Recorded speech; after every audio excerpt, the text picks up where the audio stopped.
Tutorial video hukum dan keadilan hak waris anak tiri menurut hukum Islam bersama Advokat Roni Wianto SH.MH. Jumpa kembali dengan saya. Pada pertemuan kali ini kita akan membahas tentang apakah anak tiri boleh atau berhak meminta bagian harta yang dikuasai oleh ibu tirinya menurut sistem hukum Islam.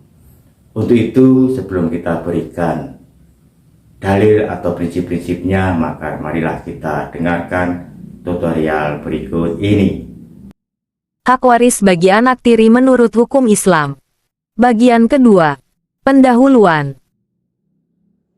Tutorial hak waris menurut hukum Islam bagian kedua ini diberikan contoh kasus yang sama dengan contoh kasus hak waris anak tiri bagian pertama. Hanya saja dalam contoh kasus kali ini dipertegas bahwa seluruh anggota pewaris beragama Islam sebagai berikut. A adalah seorang laki-laki anak kandung dari ayahnya bernama B. Setelah bercerai dengan ibu kandungnya, B menikah lagi dengan seorang wanita bernama C. Dalam hal ini kedudukan A sebagai anak tirinya C dan sebaliknya kedudukan C sebagai ibu tirinya A. Selanjutnya dalam perkawinan yang kedua tersebut antara B dan C dikaruniai seorang anak perempuan bernama D. Seluruh anggota keluarga pewaris beragama Islam. Sedangkan B setiap membeli sesuatu selalu diatasnamakan istrinya C. Ketika ayah kandungnya meninggal dunia, A hendak meminta harta peninggalan ayah kandungnya. Tetapi ibu tirinya tidak mau merembagi karena alasan bahwa semua harta itu dia yang membeli. Pertanyaannya, apakah A sebagai anak tiri dari C berhak meminta bagian atas harta peninggalan ayah kandungnya? Pembahasan materi pada tutorial ini didasarkan pada ketentuan hukum menurut sistem hukum Islam. Oleh karena itu, landasan hukumnya dapat dilihat pengaturannya dalam kompilasi hukum Islam atau disingkat KHI. Prinsip pewarisan dalam KHI memiliki perbedaan dengan sistem hukum perdata, yaitu besarnya bagian waris bagi para ahli waris berbeda-beda sesuai kedudukan masing-masing terhadap pewaris. Sedangkan sistem waris perdata menerapkan sistem pembagian yang besarnya seimbang atau sama rata. Siapa-siapa yang berhak menjadi ahli waris menurut sistem hukum Islam, secara tegas dinyatakan dalam pasal 174 ayat 1 KHI, yang membedakan ahli waris menjadi dua kelompok, yaitu 1. Menurut hubungan darah. A. Golongan laki-laki terdiri dari ayah, anak laki-laki, saudara laki-laki, paman dan kakek. B. Golongan perempuan terdiri dari ibu, anak perempuan, saudara perempuan dan nenek. 2. Menurut hubungan perkawinan terdiri dari duda atau janda. Kembali pada contoh kasus tersebut di atas, A kedudukannya sebagai anak tirinya C, karena A merupakan anak bawaan dari pewaris B dari hasil perkawinan dengan istrinya terdahulu.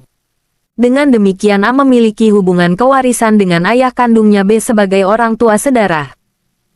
Sedangkan saudaranya A yang bernama D memiliki hubungan darah dengan orang tuanya, baik kepada ibu tirinya A maupun ayah kandungnya B, karena D merupakan anak dari hasil perkawinan mereka.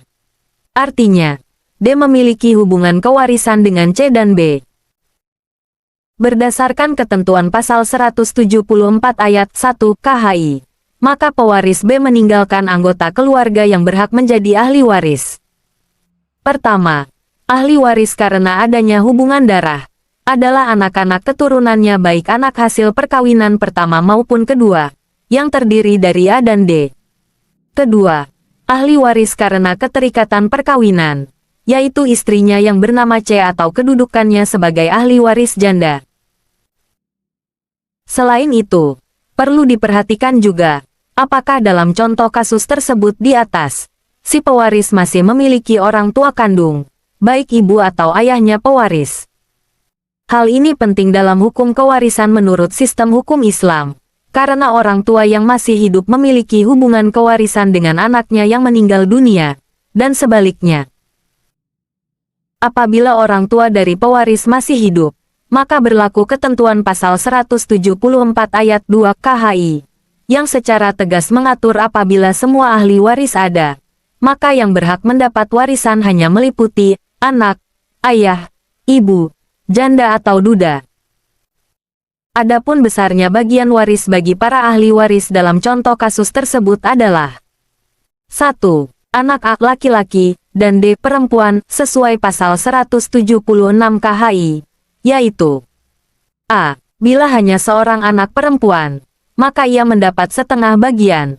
B. Bila dua anak perempuan atau lebih, maka mereka secara bersama-sama mendapat 2/3 bagian. C. Bila anak perempuan bersama-sama dengan anak laki-laki, maka bagian anak laki-laki adalah 2/1 dengan anak perempuan. 2. Apabila ayah pewaris masih hidup, maka sesuai pasal 177 KHI. A. Bila pewaris tidak memiliki anak, maka ayah mendapat 1/3 bagian. B. Bila pewaris meninggalkan anak, maka ayah mendapat 1/6 bagian. 3. Apabila ibu pewaris masih hidup, maka sesuai pasal 178 KHI. A. Bila pewaris memiliki anak atau 2 saudara atau lebih, maka ibu mendapat 1/6 bagian. B. Bila pewaris tidak memiliki anak atau 2 saudara atau lebih, maka ibu mendapat 1/3 bagian. Catatan: ibu mendapat 1/3 bagian dari sisa sesudah diambil oleh janda atau duda bila bersama-sama dengan ayah. 3. Janda atau istrinya si pewaris bernama C, maka sesuai pasal 180 KHI. A. Bila pewaris tidak meninggalkan anak, maka janda mendapat 1/4 bagian. B. Bila pewaris meninggalkan anak, maka janda mendapat 1/8 bagian. Sebelum A menuntut meminta bagian harta waris kepada ibu tirinya, maka A terlebih dahulu mengetahui asal-muasal harta waris yang dimintanya. Yang dimaksud harta waris secara tegas dinyatakan dalam pasal 171 huruf E KHI. Harta waris adalah harta bawaan ditambah bagian dari harta bersama setelah digunakan untuk keperluan pewaris selama sakit sampai meninggalnya, biaya pengurusan jenazah, tajis pembayaran hutang dan pemberian untuk kerabat.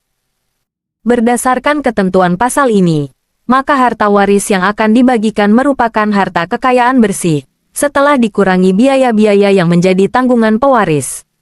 Harta kekayaan bersih tersebut dapat berasal dari harta bawaan maupun harta bersama. Contoh kasus tersebut di atas, dijelaskan bahwa B tidak membawa harta bawaan ketika menikahi C. Semua harta kekayaan diperoleh setelah perkawinan kedua, meskipun semua benda atau barang diatasnamakan istrinya. Harta tersebut tetap merupakan harta bersama atau gonogini. Karena KHI mengenal asal-muasal harta kekayaan, maka adanya kematian menyebabkan terbukanya pembagian harta warisan. Maka, harta waris dalam contoh kasus tersebut di atas merupakan harta bersama antara B dan C. Dengan demikian, sebelum harta waris dapat dibagikan terlebih dahulu harus dikurangi separuh sebagai harta kekayaan untuk istri pewaris, yaitu harta haknya C. Setelah dikurangi separuh sebagai harta gonogininya C, barulah dilakukan pembagian warisan. Kembali pada contoh kasus tersebut, maka besarnya bagian warisan para ahli waris adalah A mendapat bagian 2/1 dengan bagian D, setelah dikurangi 1/8 bagian untuk istrinya pewaris. Dengan demikian, A memiliki hak mewarisi warisan peninggalan B. Apabila ibu tirinya tidak mau membagi harta warisan secara damai, maka A bisa melakukan gugatan melalui pengadilan agama. Salam keadilan. Roni Wiyanto, SH, MH. Advokat. Setelah mendengarkan tutorial, maka dapat kita ketahui bahwa yang menjadi ahli waris adalah anggota keluarga yang memiliki hubungan darah atau karena keterikatan perkawinan dengan pewaris.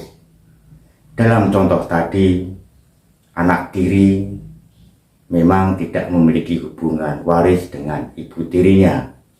Tetapi karena harta yang dikuasai oleh ibu tirinya merupakan harta bersama, maka anak tiri tersebut sebenarnya juga mempunyai hak untuk meminta atau menuntut bagian harta waris dari ayah kandungnya.